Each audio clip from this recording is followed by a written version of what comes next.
বিধানসভা ভোটের আগে দুবরাজপুরে তৃণমূলের বড়সড় ভাঙন। বিজেপি বিধায়কের হাত দিয়ে তৃণমূল ছেড়ে 200টি পরিবারের সদস্যরা যোগদান করল বিজেপিতে।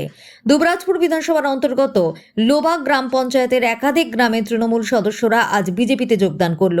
তাদের হাতে দলীয় পতাকা তুলে দিলেন বিজেপি বিধায়ক অনুপ সাহা।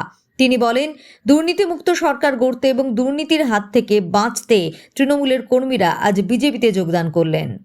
কারণ তারা তৃণমূল কংগ্রেস করতে করতে 15 বছর ধরে দেখলো কিছু মুষ্টিমেয় নেতা ছাড়া সাধারণ মানুষ তথা তৃণমূল কর্মীরাও বঞ্চিত হয়ে চলেছে। তাই তারা আর বঞ্চিত হতে চান না।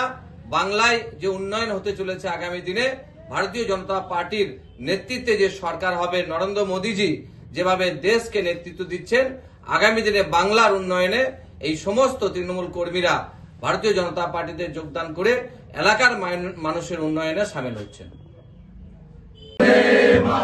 भारत माता की जय, भारत माता की जय, बीजेपी जिंदाबाद जिंदाबाद जिंदाबाद, बीजेपी जिंदाबाद जिंदाबाद जिंदाबाद, बीजेपी जिंदाबाद जिंदाबाद जिंदाबाद, भारत माता की जय।